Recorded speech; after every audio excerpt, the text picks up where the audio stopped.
Ladies and gentlemen, welcome to the short tutorial on the virtual ballpoint game. My name is Stefan.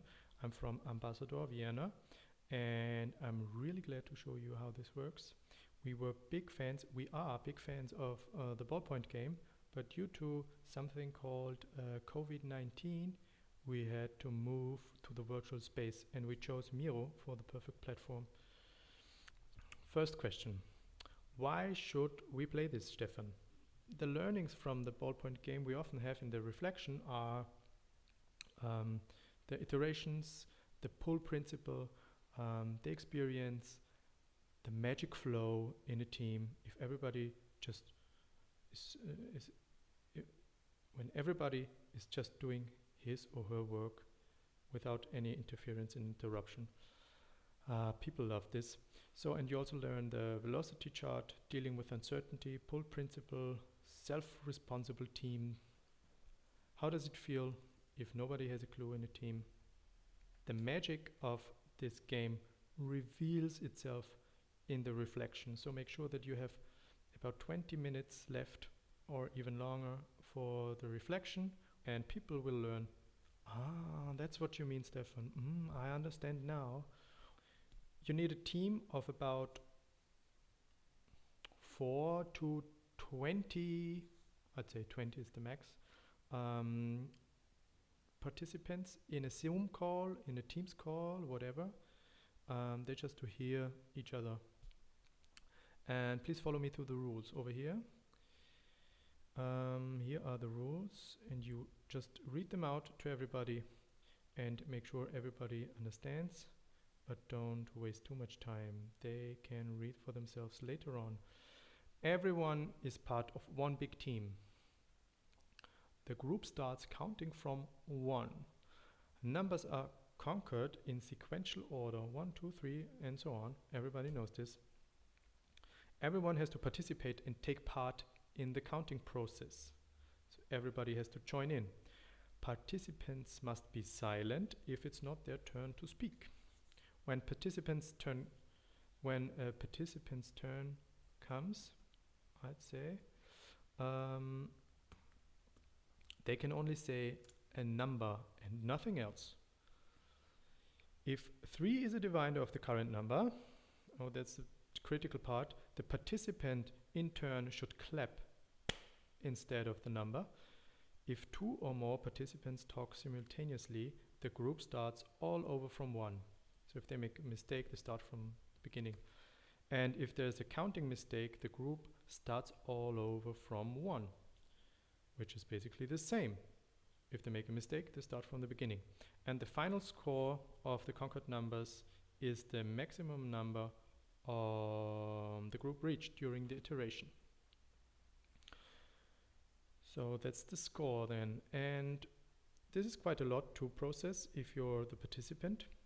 And they will need some time to read again, ask some questions to you, and so on. This is part of the game. Just relax. The timing.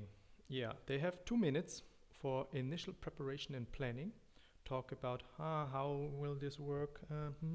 Does anybody have an idea? Yes, I have an idea. We can do blah, blah, blah, blah, blah, blah, blah. For 2 minutes, they organize themselves and come up with some solution. And after 2 minutes, time boxing is essential here. Don't forget to tell them 2 minutes, guys. Then the first iteration starts.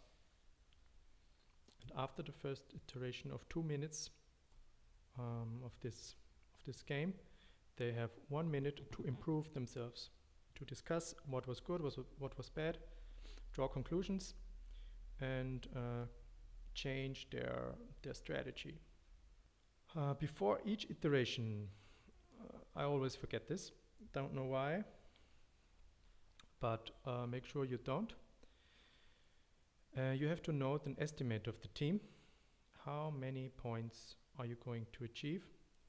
And you just write down the estimate. And later on you ask the team how many numbers did you count, and they will tell you the final score they achieved in this iteration, and you will write this down here. Let's start the simulation of me playing the virtual ballpoint game as a moderator and being all the participants at the same time. 1, 2, 3. Oh, no! I made a mistake. And everybody is doing like, oh, we have to start again from 0. 1, 2, 4, 5, 7, 8,